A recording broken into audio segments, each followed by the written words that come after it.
ఇప్పుడు మనం ఎప్పుడా అని ఎదురు చూస్తున్నా మన నవ్యాంధ్ర నిర్మాత ఆంధ్ర రాష్ట్రాన్ని మళ్లీ ప్రపంచ పటంలో నిలబెట్టగల ఏకైక నాయకుడు, వారికి తోడు పవన్ కళ్యాణ్ గారు కూడా వచ్చారు. ఇప్పుడు గౌరవనీయులు పెద్దలు నారా చంద్రబాబు నాయుడు గారిని మాట్లాడవలసిందిగా కోరుతాం. నేను ఒకసారి గట్టిగా మనందరం కూడా గట్టిగా హర్షధ్వానాలు తెలియజేస్తూ వారిని మాట్లాడవలసింది కోరుతాం. దయచేసి అందరూ కూడా జెండాలు తర్వాత మళ్ళీ లేపుదాం. మనం ఎప్పుడు చెప్పే కదా, జూన్ 4న మన జెండా రెపరెప ఎలా ఉంటుందో చూపిద్దాం. ప్రస్తుతానికి జెండాలు కొద్దిగా జెండాలు దించాలి, తమ్ముళ్ళు జెండాలన్నీ దించాలి, ప్లే కార్డ్స్ కూడా దించాలి, అన్ని దించాలి. మళ్ళా ఎగరేద్దాం. మేమిద్దరం మాట్లాడే వరకు అన్ని దించాలి, జెండాలన్నీ దించాలి. తొందరగా వెనకానోళ్ళు కనపడాలి, మీడియా కూడా కవర్ చేయాలి. దయచేసి దించాలి. మా తమ్ముళ్ళు మంచి తమ్ముళ్ళు, ఎంఆర్పీఎస్ కూడా నేను మాట్లాడతాను, దించాలి. మా తమ్ముళ్ళు అందరూ దించాలి. తెలుగుదేశం, జనసేన, ఎంఆర్పీఎస్, బీజేపీ అన్ని జెండాలు దించాలి. మళ్లీ ఎగరేద్దాం. తమ్ముళ్ళు మీ ఉత్సాహం చూస్తున్నా. ఇప్పటికే మేము ఇద్దరం కలిసి మూడోసారి వరాహ వాహన పైన ఎక్కాం. చైతన్య రథం 3 సార్లు ఎక్కాం. 3 జిల్లాల్లో తిరిగాం. ఈరోజు నేను చెప్తున్నా, మేమిద్దరం తిరిగి చూస్తే ఎక్కడ పోయినా ఈ సూపర్ డూపర్ హిట్ ఇది. మీ ఉత్సాహం చూస్తున్నా. తిరుగుందా తమ్ముళ్ళు అని మిమ్మల్ని అడుగుతున్నా. ఎవరైనా అడ్డుకోగలుగుతారా అని మిమ్మల్ని అడుగుతున్నా. సైకిల్ ఎక్కండి. జనసేన, తెలుగుదేశం, బీజేపీ జెండాలు కట్టుకోండి. గాజు గ్లాస్ చేతిలో పెట్టుకోండి. ఎవడైనా అడ్డం వస్తే తొక్కుకుంటూ వెళ్ళండి. ఇంకా ఏదైనా మాట్లాడితే, గ్లాస్ మీద దాడి చేస్తే తిరిగి ఆ గ్లాసుని ఏం చేయాలో చేసి చూపించమని మిమ్మల్ని అందరినీ కోరుతున్నా. ఈరోజు ఇక్కడికి వచ్చినప్పుడు పవర్ స్టార్ పవన్ కళ్యాణ్ గారు సినిమాల్లోనే హీరో కాదు, రాజకీయంలో నిజ జీవితంలో హీరో అయినటువంటి పవన్ కళ్యాణ్ గారు నేను మచిలీపట్నం వచ్చినప్పుడు, బందర్ వచ్చినప్పుడు మచిలీపట్నం ఒక్కసారి గుర్తు చేసుకుంటే సాహితీ, సాంస్కృతిక, రాజకీయ రంగాలకు వేదిక కృష్ణా జిల్లా. దేశానికి మహామహులు అందించిన గడ్డ ఈ కృష్ణా జిల్లా. ఒక్కసారి స్వాతంత్ర సమర యోధుడు, జాతీయ జెండా రూపశిల్పి పింగళి వెంకయ్య. తమలో ఈరోజు దేశంలో జాతీయ జెండా ఎగరుతా ఉందంటే అది మొట్టమొదటి ఎగిరింది కోనేరు సెంటర్లోనే ఎగిరింది తమ్ముళ్ళు. అది దీని చరిత్ర. అలాంటి చరిత్ర రాసిన బందరు పట్టణం ఇది. బ్రిటిష్ వాళ్ళ పేరులోనే ఒక వెలుగు వెలిగింది. ఒకప్పుడు ఇక్కడ బ్రహ్మాండమైన పోర్టు గాని ఇవన్నీ చిన్నప్పుడు చదువుకునేవాళ్ళం, బందరు పోర్టు గురించి కూడా. అలాంటి ఇక్కడ ఆంధ్ర బ్యాంక్ వ్యవస్థాపకులు భోగరాజు పట్టాభి సీతారామయ్య గారిని కూడా ఒక్కసారి గుర్తు చేసుకుని ఆ నాయకుల స్ఫూర్తితో ఈరోజు ఈ మీటింగ్ ని ప్రారంభిద్దాం. తమలో ఒకటే కోరుతున్నాం, నేను గాని, మిత్రుడు పవన్ కళ్యాణ్ గారు గాని, బీజేపీ గాని స్వార్థం కోసం కూటమిగా ఏర్పడలేదు. మాది 3 జెండాలైనా అజెండా ఒకటే, సంక్షేమం, అభివృద్ధి, ప్రజాస్వామ్య పరిరక్షణ ధ్యేయంగా మీ ముందుకు వచ్చాం. ఇంతేకాదు ప్రజలు గెలవాలి, రాష్ట్రం నిలవాలి, దానికోసం మీ ముందుకు వచ్చాం. మాతో కలిసి నడవమని మిమ్మల్ని అందరినీ కోరుతున్నా.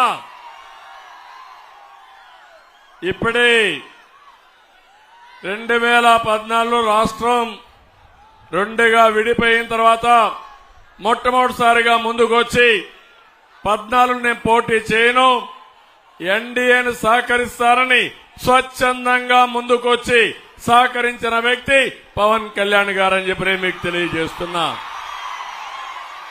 2024లో మళ్లీ ఏమాత్రం ఓటు చీల్చడానికి వీలు లేదు.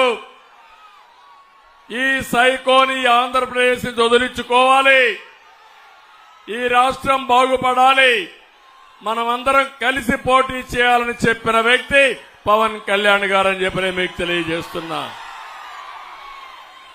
ఎప్పుడు కూడా ఎంతో మంది ఎన్ని విమర్శలు చేసినా ఏమాత్రం భయపడకుండా ముందుకు పోయే వ్యక్తి.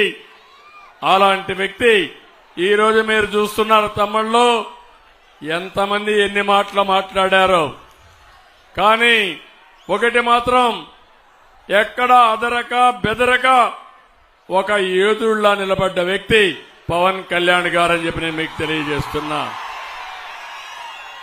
నేను ఈ సందర్భంగా ఒకటే అడుగుతున్నా. ఈ జిల్లాలో 2 నాన్లున్నారు, 2 కూడా మంత్రులుగా నిలబెట్టారు. ఒకడు బూతుల నాని, ఒకడు నీతుల నాని.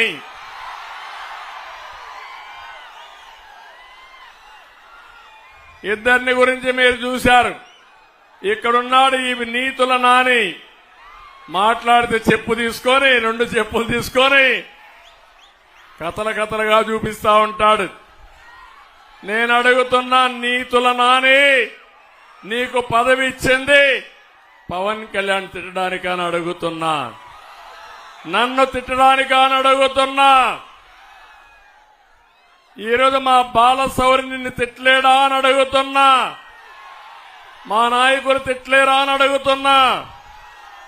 నేను ఒకటే హెచ్చరిస్తున్నా, ఈ సైకో జగన్మోహన్ రెడ్డి ఒక్కొక్క ప్రాంతంలో ఒక్కొక్క సైకోను తయారు చేసి మమ్మల్ని అందరినీ మానసికంగా దెబ్బతీయాలని ఆలోచిస్తున్నాడు. కానీ మేము బుల్లెట్లకే భయపడిన వాళ్ళం వీళ్ళకి భయపడతామా తమ్ముళ్ళు అని మీకు అందరికీ చెప్తున్నా. ఈరోజు ఇక్కడ వారాహి నుంచి అడుగుతున్నా ఈ యొక్క నీతుల నానిని, అయ్యా ప్రతిరోజు నువ్వు మాట్లాడతావు, నేను ఒకటే నిన్ను సవాలు విసురుతున్నా. ఈ బందరికి ఏం చేశావో చెప్పే ధైర్యం నీకుందా నీతుల నాని అని సవాలు విసురుతున్నా. ఉందా తమ్ముళ్ళు? ఉందా తమ్ముళ్ళు? ఉందా మా ఆడబిడ్డలు? ఏమైనా చేశాడా అని అడుగుతున్నా. ఇలాంటి వాళ్ళు ఇప్పుడు మాట్లాడే పరిస్థితికి వచ్చారు. కానీ ఎన్ని నిధులు తెచ్చావంటే సమాధానం చెప్పడు, ఎంత అభివృద్ధి చేశామంటే సమాధానం చెప్పడు. కానీ ఎక్కడ చూసినా ముడుపులు మాత్రం ప్లానింగ్ లో లేఅవుట్లు ఇవ్వాలన్నా అవినీతి ఉందా లేదా, ముడుపులు ఉన్నాయా లేదా అని మిమ్మల్ని అడుగుతున్నా. ఇంకో పక్క మీరు చూస్తే బందర్లో బైపాస్ రోడ్లో నితీష్ అనే వ్యక్తి 150 కోట్లతో మాల్ కడితే మల్టీపర్పస్ నిర్మాణం చేసి ఎన్ఓసి ఇవ్వకుండా అడ్డం పడింది ఈ నీతుల నాని అని చెప్పి నేను మీకు తెలియజేస్తున్నా. ఇప్పుడే మిత్రుడు అడిగారు, భోగరాజు పట్టాభి సీతారామయ్య గారి మెమోరియల్ కట్టాలంటే ఎన్ఓసి ఇవ్వకుండా అడ్డం పడ్డారు. నేను చెప్తున్నా, మొదటి రోజునే ఎన్ఓసి ఇస్తాం, భోగరాజు పట్టాభి సీతారామయ్య గారి మెమోరియల్ కడతామని చెప్పి కూడా నేను మీకు తెలియజేస్తున్నా. ఈ రోజు ఇంకొక పక్క ఎక్కడ చూసినా కబ్జాలకు అడ్డు లేదు.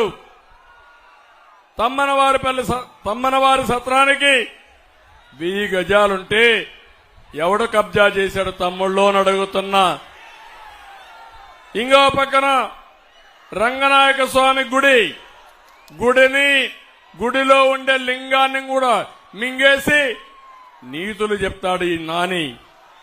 ఇది కాకుండా ఇంకొక పక్క ఈయన ఇప్పుడే బాలశౌరి గారు ఒక మాట అన్నారు, ఈయన మళ్ళా గెలిపించదని. ఆయన గెలవడు, ఇప్పుడు ఆయన పోయాడు. బుల్లి కిట్టు వచ్చాడు ఇప్పుడు. తమ్ముళ్ళు, నీతులు నానిపోయి ఎవరొచ్చారు? దానికంటే కూడా ఒకసారి చూస్తే పెద్ద సైకో జగన్ రెడ్డి తిరుగుతున్నాడు. అక్కడ తాడేపల్లి ప్యాలెస్ లో ఉన్నాడు. పిల్ల సైకో ఇక్కడ కిట్టు ఒకడు తయారయ్యాడు. నేను అడుగుతున్నా మిమ్మల్ని అందరినీ, ఇక్కడే గంజాయి బ్యాచ్కి గాని, రౌడీలకు గాని, గొడవలకు గాని, సెటిల్మెంట్ గాని మొత్తం ఎవరు చూస్తున్నారు తమ్ముళ్ళు? ఈ కిట్టే కదా అని అడుగుతున్నా మిమ్మల్ని. వీళ్ళందరి నాయకుడి కిట్టవునా కాదా అని అడుగుతున్నా. ఇలాంటి వాళ్ళంతా చేసి ఆడబిడ్డల పైన కూడా అఘాయిత్యాలు చేసే పరిస్థితికి వచ్చారు. నేను అడుగుతున్నా, పేరుని నాని, ముందు ఇది సమాధానం చెప్పు. నీ నీతిని దానికి ఇక్కడ సిద్ధంగా లేవని కూడా హెచ్చరిస్తున్నా. తమ్ముళ్ళు, ఈరోజు ఇంకొక విషయం మీరు చూస్తే మా తమ్ముళ్ళు చూపిస్తున్నారు.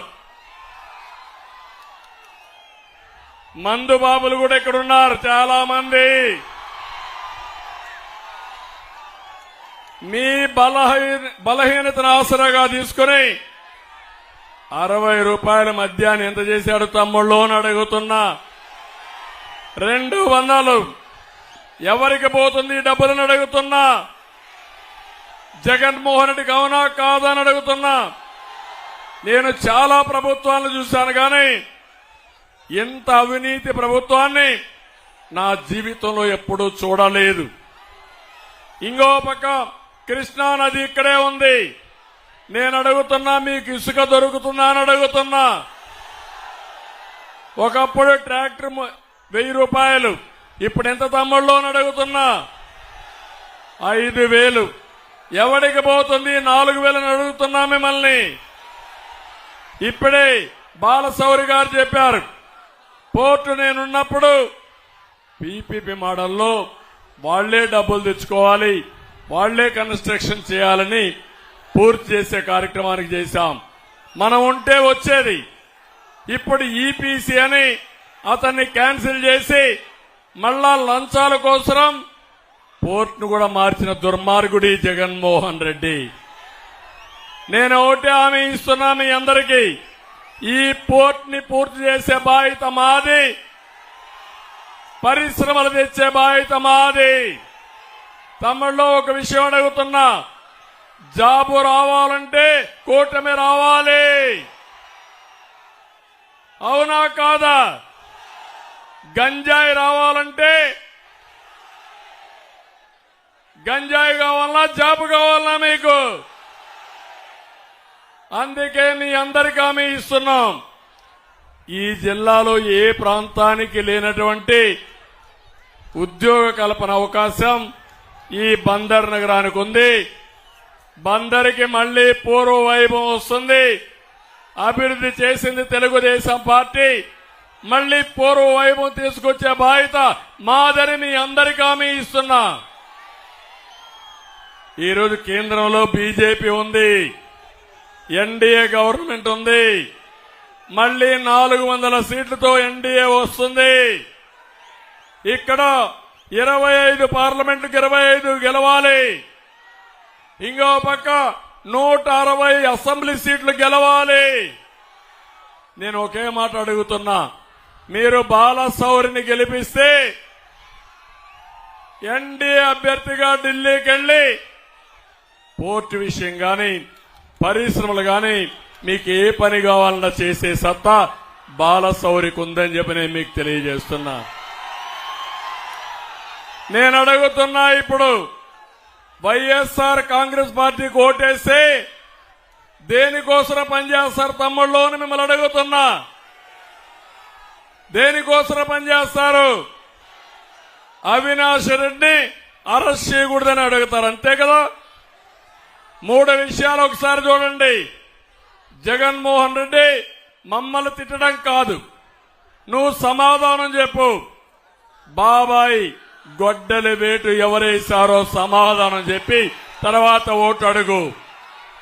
చెప్పే ధైర్యం నీకుందా అని అడుగుతున్నా. చెప్పాలనా లేదా అని అడుగుతున్నా.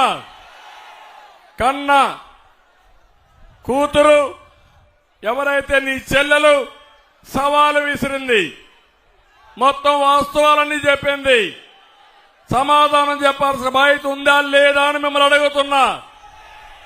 తమిళలో నిన్నే చూశారు. ఒకప్పుడు బాబాయ్ గొడ్డలి డ్రామా, అది మన మీద పెట్టడం, తర్వాత కోడి కత్తి డ్రామా, నిన్న చూస్తే గులకరాయి డ్రామా. గులకరాయి ఎవడో వేస్తే పవన్ కళ్యాణ్ గారు మేము వచ్చి హత్యా ప్రయత్నం చేశామంట. నీ డిపార్ట్మెంట్ ఇది అవునా కాదా అని అడుగుతున్నా. ఈరోజు నీ డిపార్ట్మెంట్ ఉంటే కరెంట్ ఆఫ్ అయితే మేము కారణమా? నీకు చేత కాకపోతే రాజీనామా చేయి, నువ్వు మీటింగ్ పెట్టుకో, నీకు కూడా కరెంట్ ఇస్తాం, ఎక్కడ కరెంట్ ఆఫ్ కాదు. తమిళలో ఈ రోజే ఇంకొక విషయం చెప్పాలి. ఈ ముఖ్యమంత్రి ఎంత దుర్మార్గుడంటే, ఒక దళితుడిని చంపి డోర్ డెలివరీ చేసిన దుర్మార్గుడు ఈ ముఖ్యమంత్రి. ఇంకో పక్క శిరోమండనం చేసిన వ్యక్తిని ఎమ్మెల్యేగా పెట్టుకున్నాడు. నిన్నే కన్విక్షన్ వచ్చింది. నేను అడుగుతున్నా జగన్మోహన్ రెడ్డిని, నా ఎస్సీలంటావు, నా బీసీలంటావు, నా ఎస్టీలంటావు, నా మైనారిటీ అంటావు. ఇప్పుడు సవాల్ విసురుతున్నా. ఒక ఎస్సీలకి 7-8 మందిని సామూహికంగా శిరోమండనం చేశారని ఈరోజు కోర్టులో కన్విక్షన్ ఇచ్చారు, జైల్లో పెట్టమన్నారు, ఫైన్ వేశారు. నేను అడుగుతున్నా ముఖ్యమంత్రిని, రాష్ట్రంలో తిరిగే మునుపు సమాధానం చెప్పమని సవాల్ విసురుతున్నా. ఎంత దుర్మార్గుడంటే తమ్ముళ్ళు, ఒక అతను మీరు చూస్తే ఎవరైతే ఎన్ఆర్ఐ ఈరోజు చూశారు మీరు, ఆ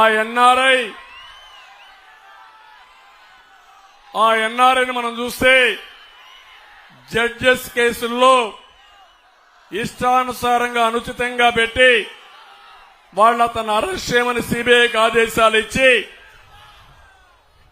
ఈరోజు ఇంటర్పోల్లో కూడా ఇన్వెస్టిగేషన్ చేసే పరిస్థితికి వచ్చారు. పక్కనే అలాంటి నిందితులను పెట్టుకొని ఈ జగన్మోహన్ రెడ్డి తిరిగే పరిస్థితికి వచ్చాడు. అందుకే నేను మిమ్మల్ని అందరినీ ఒకటే కోరుతున్నా, ఈరోజు రాష్ట్రానికి తీవ్రమైనటువంటి గాయం చేసిన వ్యక్తి జగన్మోహన్ రెడ్డి. 5 ఏళ్లు విధ్వంస అవినీతి రౌడీజంతో రాష్ట్రాన్ని సర్వనాశనం చేశాడు.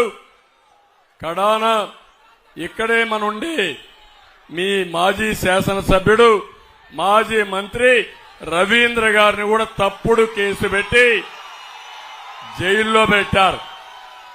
నా జీవితంలో ఎప్పుడూ మరిచిపోలేను. కబద్దార్ నీతుల నాని, గుర్తుపెట్టుకో, ఒక రోజున నీకు కూడా ఇదే జరుగుతుంది అని హెచ్చరిస్తున్నా. అయితే నేను ఈరోజు కోరేది, ఈ రాష్ట్రాన్ని బాగు చేసుకోవాలి, మళ్లీ ఘాటున పెట్టాలి. ఈరోజు నేను దారిలో వస్తా ఉంటే చూశాను, మేమిద్దరం వస్తా ఉంటే యువత అయితే 2 జెండాలు పట్టుకుని పోటీ పడి కేరింతలు, ఈలలు, ఉత్సాహంతో మీరు చేసేది చూస్తా ఉంటే నా జీవితంలో ఎప్పుడూ చూడని ఉత్సాహం ఈరోజు చూస్తున్నా. మా ఆడబిడ్డలు పిల్లల్ని సంకల్లో పెట్టుకొని డాన్సులు చేసే పరిస్థితికి వచ్చారు. ఇంకో పక్క తండ్రులైతే ఇద్దరు పిల్లలుంటే ఇద్దరిని 2 భుజాలు ఎక్కించుకొని ఈ ఇద్దరి బాధ్యత మీ ఇద్దరి బాధ్యతని మమ్మల్ని చూపించారంటే మా బాధ్యత పెరిగింది. మళ్లీ ఒకటి హామీ ఇస్తున్నా, ఈరోజు మేము సూపర్ 6 తీసుకొచ్చాం. ఇప్పుడే పవన్ కళ్యాణ్ గారు మాట్లాడుతూ సూపర్ 10 కాదు టాప్ 10 కూడా చేయాలని వారు చెప్పారు. అదే మరి గవర్నమెంట్ ఆఫ్ ఇండియా పెద్ద ఎత్తున ఈరోజు ఎలక్షన్ మేనిఫెస్టో కూడా తీసుకొచ్చారు. నేను ఒకటే మీకు హామీ ఇచ్చేది, ఈరోజు మీ అందరికీ మళ్లీ ఇక్కడ 2 అభ్యర్థులున్నారు. ఒకటి కొల్లు రవీంద్ర ఎమ్మెల్యేగా ఎన్నుకోండి. ఇంకో పక్క అనుభవం ఉండే వ్యక్తి, సమర్థవంతమైన వ్యక్తి ఎంపీగా ఎన్నుకోండి. నియోజకవర్గంలో తాగునీటి సమస్య ఉంది. ప్రతి ఇంటికి కొళ్ళాయి ద్వారా నీళ్లు ఇచ్చే బాధ్యత మాదని మీ అందరికీ హామీ ఇస్తున్నా. అక్వా రంగం నాశనం అయిపోయింది.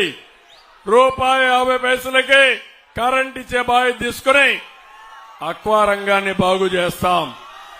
మత్స్యకారులకు హామీ ఇస్తున్నా, 217 జీవోను రద్దు చేస్తాం. వలలు, బోట్లు, ఇతర యంత్రాలపై ఇంత మునిపించిన దానికంటే మెరుగైన సబ్సిడీ ఇస్తాం. ఇవన్నీ ఇచ్చి ఇంకా ఎప్పటికప్పుడు ఒక సీనియర్ నాయకులు 2 ఉన్నారు. వాళ్ళిద్దరి ప్రమేయంతో మచిలీపట్నానికి పూర్వ వైభవం తీసుకొస్తాం. పోర్టు పూర్తి చేస్తాం. ఇప్పుడే ఒకటి చెప్పారు, మచిలీపట్నం నుంచి రేపల్లికి కనెక్ట్ చేయడానికి ఒక రైల్వే లైన్ వేస్తే ఇది ఒక సర్క్యూట్ కింద వస్తుంది. మెయిన్ లైన్ కనెక్ట్ అవుతుంది. అది కూడా చేస్తాం. పెనుమోడి వారధి కూడా మనమే చేశాం. ఇది కూడా మెయిన్ రోడ్ వచ్చి నేషనల్ హైవే కూడా మనమే తీసుకొచ్చాం. ఇవన్నీ వచ్చాయి. అన్ని పనులు చేసే బాధ్యత మాది, మమ్మల్ని ఆశీర్వదించే బాధ్యత మీది. ఇక్కడ నారాయణరావు గారు కూడా ఏదైతే పొత్తులో ధర్మంగా ఒక వెనుకబడిన వర్గమైన సీట్ ఇవ్వలేకపోతే పూర్తిగా సహకరించారు. ఆయన్ని కూడా అభినందిస్తూ మరొక్కసారి మీ అందరి ఉత్సాహం చూశాను. టైం చూస్తే అయిపోతా ఉంది.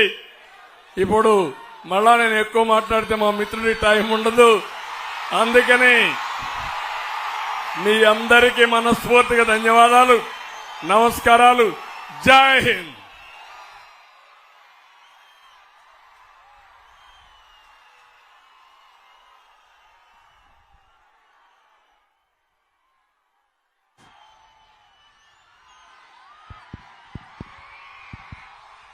ఇప్పుడు మనం ఎప్పుడా అని ఎదురు చూస్తున్నా మన జన సైనికుడు పవన్ కళ్యాణ్ గారిని మాట్లాడవలసింది ఒకసారి గట్టిగా మనం అందరం కూడా స్వాగతం తెలియజేసి మాట్లాడవలసిందిగా కోరుతా ఉన్నాం.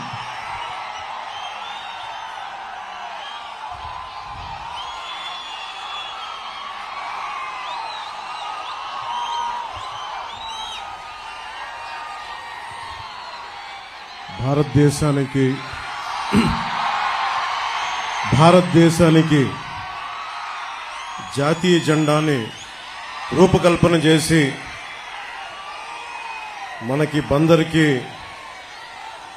అత్యంత పేరు తెచ్చిన స్ఫూర్తిదాత, స్ఫూర్తి ప్రదాత పింగళి వెంకయ్య గారికి పాదాభివందనాలు చేసుకుంటూ, నమస్కారాలు చేసుకుంటూ సభను ప్రారంభిస్తున్నాను.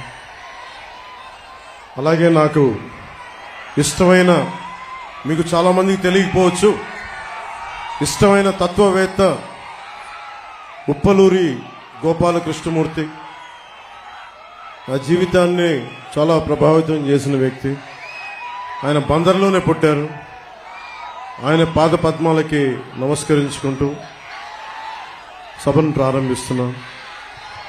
దారి పొడవుతా ఆడబిడ్డలు, యువతలు, తల్లులు, తండ్రులు పెద్దలందరూ బిడ్డలను మరీ తీసుకొని స్వాగతం పలుకుతా, జయజయలు పలుకుతా చాలా ఉత్సాహంతో మాకు స్వాగతం తెలిపారు.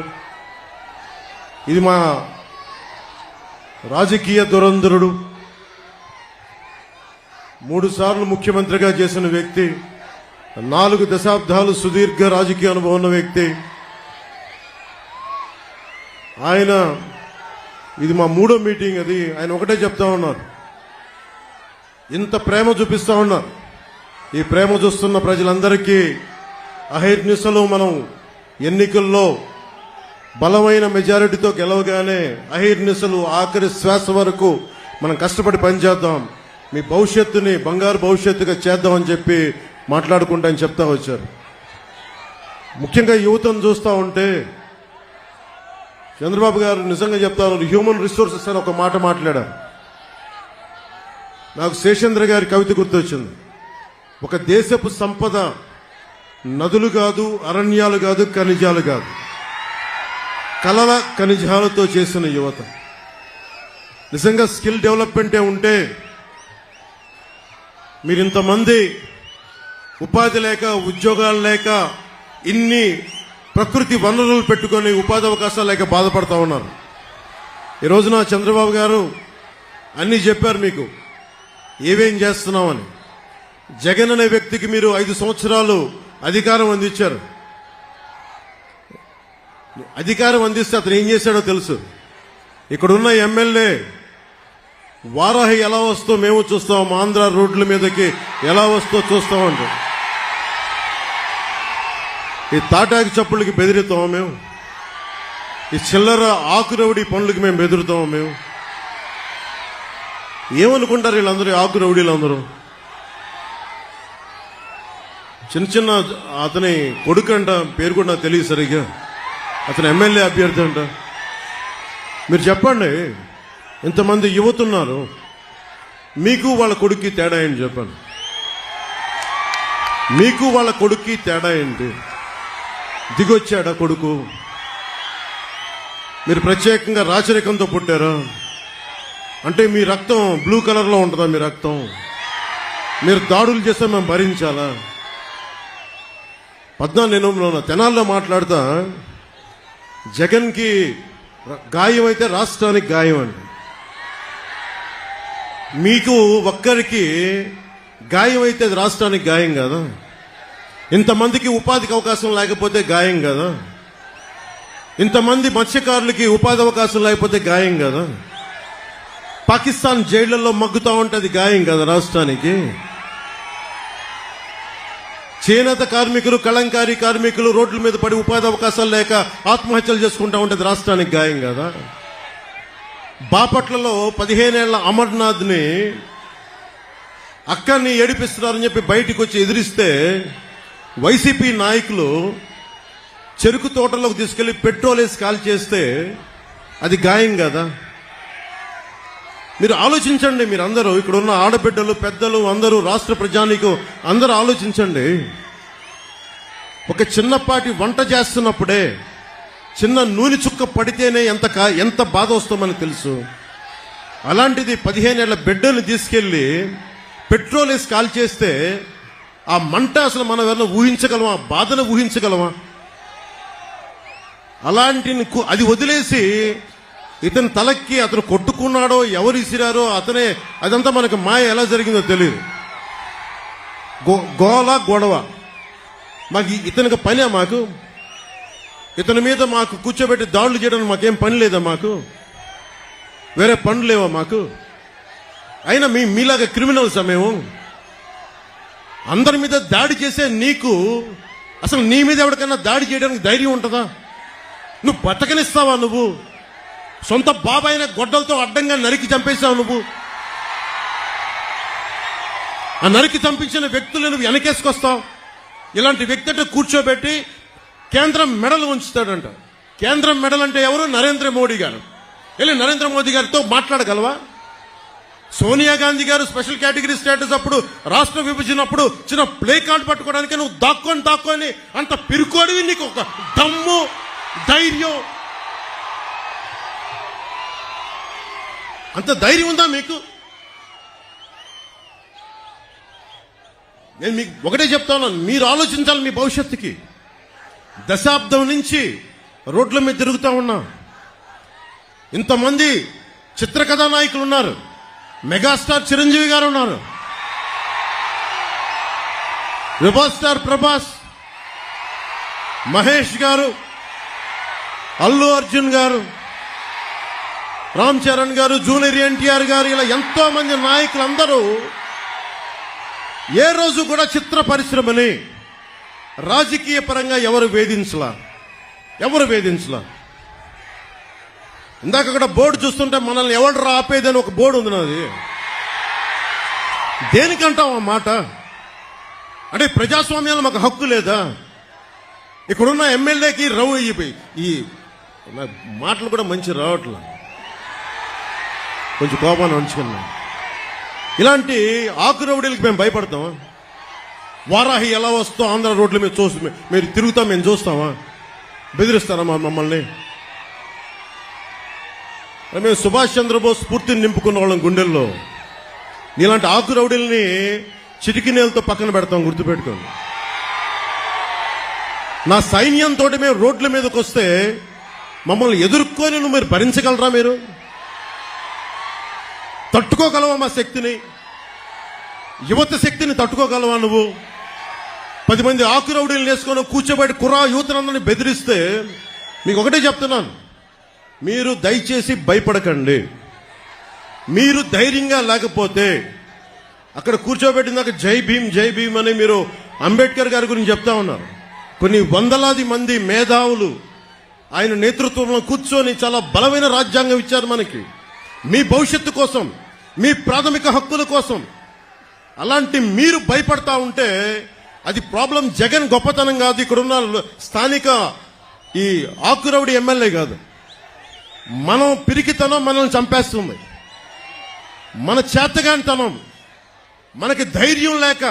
అరే నాలాంటి వాడు ఒకడు, నేను గొప్ప కుటుంబాల నుంచి రాలా, మా నాన్న ముఖ్యమంత్రి కాదు, నాకేం పెద్ద గొప్ప కుటుంబాల నుంచి వచ్చిన వాళ్ళం కాదు. అరే మా నాన్న ఒక పోలీస్ కానిస్టేబుల్ గా వచ్చి ఎక్సైజ్ లో ఈఎస్ గా రిటైర్డ్ అయిన వ్యక్తి, ఏఈఎస్ గా. అలాంటి వ్యక్తి కుటుంబాల నుంచి వచ్చాం మేము ధైర్యంగా ఉన్నామంటే మీరెందుకు ధైర్యంగా ఉండలేరు? నా రక్తం వేరు, మీ రక్తం వేరా? నా గుండె వేరు, మీ గుండె వేరా?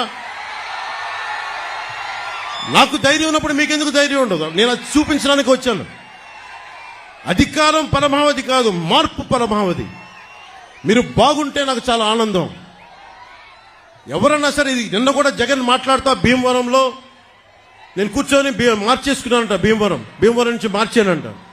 ఏదైనా మాట్లాడితే కూర్చోబెట్టి వ్యక్తిగతంగా మాట్లాడతాడు. ఏ రోజున్నా సరే జగన్ గారి సతీమణిని నాకు అంటానికి ఎంతసేపు పడుద్ది? పెళ్ళాం అనే పదప్రయోగం వాడతామా మనం అసలు? ఈ దిగజారుడు ముఖ్యమంత్రి దిగజారిపోయాడు. నేను నిన్నే చెప్పాను, పొద్దున్న ఇందాక చెప్పాను, ఇతని మీద ఎలక్షన్ కమిషన్ కంప్లైంట్ చేయండి, దిగజారిపోయేలా మాట్లాడుతున్నాడని. కాదు, పెళ్ళాం అనే పదప్రయోగాన్ని మనం మాట్లాడతామా? అసలు ఆ స్థాయికి పబ్లిక్ డిబేట్ ముఖ్యమంత్రి అతను ఏంటో నాకు అర్థం కాదు. మీరు ఆలోచించండి ఒకసారి. అరే సొంత చెల్లికే గౌరవం ఇవ్వనివాడు, సొంత చెల్లి వ్యక్తిగత జీవితాన్ని రోడ్ల మీద పెట్టేవాడు. దీన్ని మీరు ఆలోచించండి ఒకసారి. సొంత చెల్లిని కూడా దారుణంగా నిందించేవాడు, గోడకేసి కొట్టేవాడు. సునీత గారు వైరాలజిస్ట్, ఆవిడని కూడా ఇబ్బంది పెట్టేసేవాడు. చంద్రబాబు గారు ముఖ్యమంత్రిగా ఉన్నప్పుడు ఏ రోజున్నా సరే ఆయన నిజంగా జగన్ లాగా ఉంటే అసలు జగన్ తిరగలిగేవాడా? రోడ్ల మీద తిరగలిగేవాడా? ఆయన నిజంగా ఎంతో చాలా వరకు ప్రజాస్వామ్యాన్ని పరిరక్షించే వ్యక్తి. నేను కూడా ఆయనతో విభేదించాను, నన్నేం ఆపలేదు ఎక్కడ, నాకేం పోలీస్ ప్రొటెక్షన్ తగ్గించలేదే, నాకెక్కడ పర్మిషన్ డినై చేయలేదే. అందుకే నాకు ఆయనంటే గౌరవం. ప్రతి నాయకుడికి ఇంకోళ్ళకి విభేదాలు ఉంటాయి పాలసీ పరంగా, అవి ప్రజలకు సంబంధించి తప్ప ఏ రోజు కూడా ఆయన కూర్చొని అప్రజాస్వామికంగా ఆయన ప్రవర్తించలే. జగన్ ఈ రోజు కూర్చొని మేము రోడ్ల మీదకి రావాలంటే అన్ని ఆంక్షలు పెడతాడు, అతనే కొట్టుకొని మా మీద నెపం పెడతాడు. ఇంకొకసారి జగన్ని మీరు కేవలం వచ్చే ఎన్నికలు కాదు, రాజకీయాల్లో అతని పక్కన పెట్టకపోతే ఆంధ్రప్రదేశ్ కాదు దేశానికి కూడా ఇలాంటి నాయకులు చీడ పురుగులు. మీరు దయచేసి బలంగా పెట్టుకోండి. మీరు గనుక బయటికి వచ్చి బలంగా ఈ రోజున చిన్న చిన్న ఉత్సాహం కాదు, పాలపొంగులకు రాకుండా నిజంగా లోతుగా అధ్యయనం చేయండి. మీ భవిష్యత్తు ఇది. నా భవిష్యత్తుకి ఇబ్బంది లేదు, చంద్రబాబు గారి భవిష్యత్తుకి ఇబ్బంది లేదు, ఆయన కుటుంబానికి ఇబ్బంది లేదు. కానీ ఇన్ని కోట్ల మంది ప్రజల భవిష్యత్తుని ఒకళ్ళు బాధ్యత తీసుకోవాలంటే చాలా కష్టమైన పని. మా సైజులు మేము తగ్గించుకున్నాం. చంద్రబాబు గారు దాదాపు ఎన్డీఏ కన్వీనర్గా ఉండి, జాతీయ స్థాయిలో ఎన్డీఏ కన్వీనర్గా ఉండి ప్రభుత్వాలు నడిపి కేంద్ర ప్రభుత్వానికి కీలకమైన వ్యక్తిగా ఉండి ఈ రోజున తగ్గి ఆయనకి ఎమ్మెల్యేలు కుదించుకొని తగ్గించుకొని వచ్చారు. అలాగే నాకు కూడా ఓట్ పర్సంటేజ్ పెరిగి కూడా నేను తగ్గించుకున్నాం. మనకి బలమైన బందర్ను కూడా తెలుగుదేశం పార్టీకి వదిలేసాం. ఈ రోజున కొల్లు రవీంద్ర గారిని గెలిపించడానికి దీనికి కారణం ఏంటంటే ఓటు చీలకూడదు. ఎందుకు చీలకూడదు? మీ భవిష్యత్తు కోసం, మీకోసం పనిచేసే వాళ్ళు కావాలి, రైతాంగాని కోసం నిలబడగలిగే వాళ్ళు కావాలి, మత్స్యకారుల కోసం నిలబడగలిగే వాళ్ళు కావాలి, అలాగే కూర్చోబెట్టే యువతకి ఉపాధి అవకాశాల కోసం నిలబడగలిగే వాళ్ళు కావాలి. అసెంబ్లీ అంటే బూతులు తిట్టేవాళ్ళు, వ్యక్తిగత జీవితాన్ని నిందించేవాళ్ళు మీ భవిష్యత్తు కోసం ఎప్పుడు ఆలోచిస్తారు? నిజంగా చెప్తున్నాను, నేను మీకోసం మీరు ఊహించుకోండి. ఫస్ట్ టైం అసెంబ్లీలో 5 సంవత్సరాల తర్వాత డిబేట్స్ చాలా ఆరోగ్యవంతంగా ఉంటాయి. రోడ్లు, మౌలిక వసతులు, కనీసం రోజుకి మనకి కనీసం కొన్ని బిందెలు నీళ్లు వచ్చేలాగా ప్రతి ఇంటికి ఇవన్నీ చేయగలం మేము కూర్చోబెట్టి. అందుకని మీ భవిష్యత్తు కోసం వచ్చాం. ఈ రోజున ఎవ్వరికి సరదా కాదు, ఇదంతా తగ్గించుకొని మరీ వచ్చాం. మనకి బందర్ ఎంపీగా మనకి వల్లభనేని బాలశౌరి గారు పోటీ చేస్తున్నారు గాజు గ్లాస్ గుర్తు మీద. కొల్లు రవీంద్ర గారు సైకిల్ గుర్తు మీద మనకి తెలుగుదేశం నుంచి పోటీ చేస్తా ఉన్నారు. జగన్కి ఏదైనా మాట్లాడితే మండదా అని మాట్లాడతారు. జగన్ నీకు ఎందుకు మండదు మేము చెప్తాం నీకు. జగన్కి రాయేసినందుకు చాలా మండిందంట.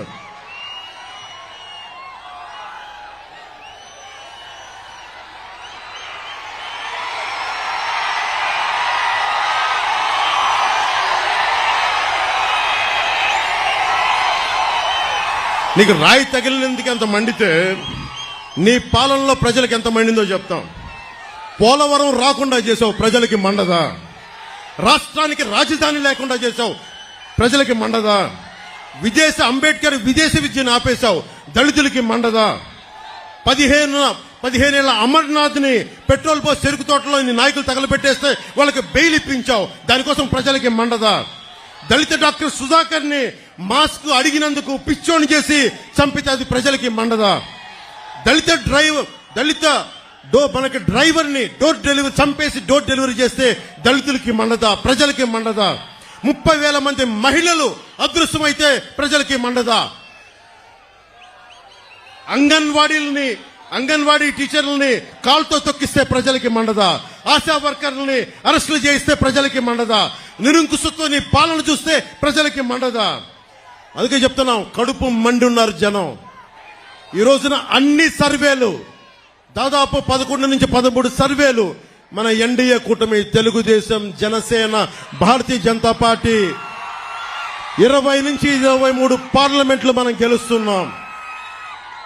జగన్ కి మొన్న అడుగుతా ఉన్నాడు, వై నాట్ 175, వై నాట్ 175 అంటున్నాడు.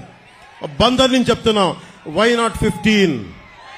150కి వచ్చిన ఒక్కటి కొడితే 15 చాలు జగన్ కి, 15 చాలు జగన్ కి. మీరు ఆలోచించండి, మీ భవిష్యత్తు కోసం. కులాలకి దాటి జగన్ కులాలను లేపుతాడు. చంద్రబాబు గారి సామాజిక వర్గం చేత తిట్టిస్తాడు, నన్నేమో నా సామాజిక వర్గం చేత తిట్టిస్తాడు, ప్రతి ఒక్కరిని వారి కులాల చేత తిట్టిస్తాడు. ఇక్కడున్న ఈ ఆకు రౌడీ ఎమ్మెల్యేని అడుగుతున్నా, నేను నీ కులం అయితే నీకు నోరు అలుసా? నీకు మేము కాపు అని చెప్పి బూతులు తిడతావా? నువ్వు ఏమనుకోలేదు, బలుపు అనుకోవాలా? ఏమనుకోవాలి? వెళ్ళి నువ్వు ఊడిగం చేసుకో, అక్కడికి వెళ్ళి జగన్ దగ్గరికి వెళ్ళి ఊడిగం చేసుకో, కుక్క పిల్లలాగా కూర్చొని పాకు. మమ్మల్ని మాట్లాడకు, జాగ్రత్త. ఒళ్ళు దగ్గర పెట్టుకొని మాట్లాడు, ఎక్కువ మాట్లాడుకో. తమాషాలుగా ఉంది ఒక్కొక్కడికి, కడుపు మండదా మాకు? మర్యాదగా మాట్లాడతాం, మర్యాద ఇస్తాం, మర్యాద నిలబెట్టుకో. పిచ్చి పిచ్చి వాగుళ్ళు వాక్కండి ఒక్కొక్కళ్ళు. మా కసులు లేక కాదు, ప్రజాస్వామ్య విధానాన్ని గౌరవిస్తాం. దాన్ని దృష్టిలో పెట్టుకొని మాట్లాడండి. ఒళ్ళు ఇస్తూ నోరు ఇష్టం వచ్చినట్టుగా పడేయకండి. చెప్తున్నా, 25 సంవత్సరాలు నా జీవితాన్ని రాజకీయాలకి పెడతా ఉన్నాను. ఆంధ్రప్రదేశ్ బాగుండాలి, దేశం బాగుండాలి, తెలుగు ప్రజల ఐక్యత బాగుండాలి. మీరు మాతో గొడవ పెట్టుకోవడం అంటే నీ బిడ్డలతో సహా 25 సంవత్సరాలు నేను చచ్చే వరకు నాతో గొడవ పెట్టుకోవడం గుర్తుపెట్టుకో. చాలా సహనం మాకు, చాలా సహనం. చంద్రబాబు గారు నిజంగా చెప్తున్నాను, ఆయన కక్ష పూర్తి ధోరణి ఉంటే పెద్దిరెడ్డి రామచంద్రారెడ్డి అనే వ్యక్తి వచ్చేవాడు కాదు. ఎప్పుడు ఆయన చేసిన అక్రమ కేసులు ఎప్పుడో లోపల పెట్టించేవారు. ఆయన పెద్ద మనసు వదిలేశారు ఆయన. అలాగే చెప్తా ఉన్నాను, ఈ రోజున పెద్దిరెడ్డి రామచంద్రారెడ్డి గారు కానీ, మిథున్ రెడ్డి గారు కానీ వాళ్ళకంట కూర్చోబెట్టి వాళ్ళ ఏరియాలో ఎవరు రాకూడదంటారు. వాళ్ళ నియోజకవర్గాలు ఎవరు వచ్చినా వాళ్ళు ఊరుకోరంటారు. వాళ్ళు వచ్చి రాష్ట్రం అంతా కెలకొచ్చే మీరందరూ రాష్ట్రంలో పిఠాపురం దగ్గర నుంచి బందర్ దగ్గర నుంచి అన్ని మానవ వనరులు, అన్ని సహజ వనరుల్లో మీరు ఏళ్లు పెట్టండి. మేము చూస్తూ కూర్చుంటాం, చేతులు కట్టుకొని, నోట్లో ఏళ్లు పెట్టుకొని. చూపిస్తాం మీకు భవిష్యత్తులో మీకు ఎలా ఉంటుందో, మీకు అన్యాయం మీద తిరగబడితే ఎలా ఉంటుందో మీకు చూపిస్తాం. మీకు ముఖ్యంగా యువతకి చెప్తున్నాను, మీరు కులాల్ని దాటి రండి, జిల్లాల్ని దాటి రండి, ప్రాంతాల్ని దాటి రండి. చంద్రబాబు గారికి ఒకటే చెప్పాం, మీరు కుల గణాంకాలు తీస్తా ఉన్నారు సార్. మనం అందరం కుల గణాంకాలతో పాటు స్కిల్ డెవలప్మెంట్ గణాంకాలు తీయాలి. ఇంతమంది యువతున్నారు, మీరున్నారు ఇక్కడ, 2 వేలు చూపిస్తా ఉన్నారు, పిడికిలు చూపిస్తా ఉన్నారు. ఇంతమంది యువతున్నారు, మేడల పైన, మిద్దెల పైన ఆడపడుచులు అంతమంది ఉన్నారు. మీకేం కావాలి? మీ అభిరుచి ఏంటి? మీకు దేంట్లో ఇష్టపడతారు? మీరు దేనికి నచ్చుద్ది? మీకు మీ స్కిల్ డెవలప్మెంట్ ఏం కావాలి? మీకు ఎంతమందికి పైలట్లు అవ్వాలని ఉంటుంది, లేదంటే టెక్నీషియన్స్ అవ్వాలని ఉంటుంది. ఎంతమంది ముస్లిం యువతలో ఎంత బలమైన శక్తి సమర్థత ఉందో ఎవరికి తెలుసు. మత్స్యకారుల్లో గొప్ప గజేతగాళ్ళు ఉన్నారేమో, మనకి ఒలింపిక్స్ వెళ్ళగలిగే గజేతగాళ్ళు ఉన్నారేమో, ఎవరికి తెలుసు. అది ఎతికితే కానీ సమర్థత బయటికి రాదు. చంద్రబాబు గారిని ఒకటే అడిగాను, ఆయన కూడా ప్రామిస్ చేశారు, రాగానే కుల గణాంకాలతో పాటు మీ ప్రతిభ, సమర్థత, మీ అభిరుచి గణాంకాలు కూడా తీస్తాం. 2047కి దేశం అత్యంత సూపర్ పవర్ రావాలి ప్రపంచంలోనే. అంటే ఇందాక చెప్పినట్టుగా యువతే ఈ దేశానికి నిజమైన సంపద. మిమ్మల్ని పెంచుకోకపోతే, అంటే యువతరం తాలూకు శక్తి ఎప్పుడు తెలుస్తుంట, తాతకి చేతి కర్ర అవసరం వచ్చినప్పుడే మనవడి విలువ తెలుస్తుంట. నాయకులు పెద్దోళ్ళు అయిపోతుంటే యువత కావాలి. నిజంగా నేను మీకోసం, చంద్రబాబు గారు మహా దార్శనికుడు. ఈ మధ్య నేను ప్రతిసారి మాదాపూర్కి వెళ్తున్నప్పుడు, నేను లేట్ 99లో చూస్తున్నప్పుడు ఆయన 2020 విజన్ కి ఎలా జరుగుద్ది, ఏం జరుగుద్ది అని అనుకునేవాడిని. ఈ రోజును చూస్తామంటే లక్షలాది మందికి ఉద్యోగాలు. ఒక్కడి విజనరీ, ఒక్క విజన్, ఒక్కరి దార్శనికత ఏం కావాలి? ఆయన నిజంగా డబ్బే సంపాదించాలంటే కూర్చోబెట్టి దాంట్లో నా 100 ఎకరాలు 200 ఎకరాలు తీసుకోవచ్చు కదా. ఆయన ఏ రోజు అవి చేయలే. ఆయన చేసిందల్లా చాలా సంపద సృష్టించాడు. సంపద సృష్టించడం చాలా కష్టమైన పని. దానాలు ధర్మాలు చేయడం ఈజీ. నేనే కౌలు రైతులకి అన్ని కోట్ల రూపాయలు ఇచ్చానంటే నాకు సంపదని సంపాదించే శక్తి ఉంది చిరంజీవి గారి దయ వల్ల. ఆయన ఒక స్కిల్ డెవలప్మెంట్ నాకు ఇస్తే ఆ సంపదను సంపాదించి కౌలు రైతులకి పెట్టగలిగాను. నేనే ఇన్ని కోట్లు సంపాదించి కౌలు రైతులకి ఇస్తే ఇంతమంది యువతకి స్కిల్ డెవలప్మెంట్ కి రేపొద్దున మన ఎన్డీఏ ప్రభుత్వం ఆయన అనుభవంతో కనుక వస్తే ఎంతమంది చేయగలరు?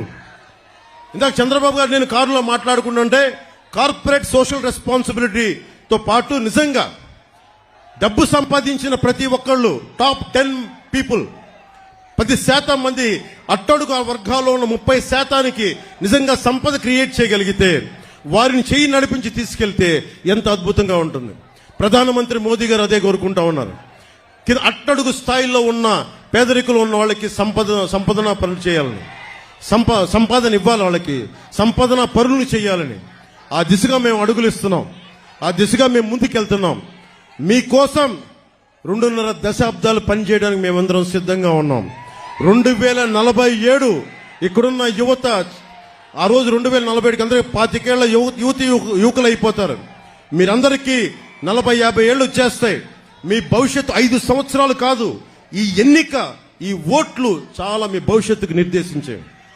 దయచేసి మీరు దృష్టిలో పెట్టుకొని, మా సరదా కోసం చెప్పట్లేదు, మీ భవిష్యత్తు కోసం వచ్చాం. మేము ఈ రోజు నేను చెప్తా ఉన్నాను, దశాబ్దం రోడ్ల మీద ఉన్నాం, 2 చోట్ల ఓడిపోయాం, నిలబడి ఉన్నాం మీకోసం.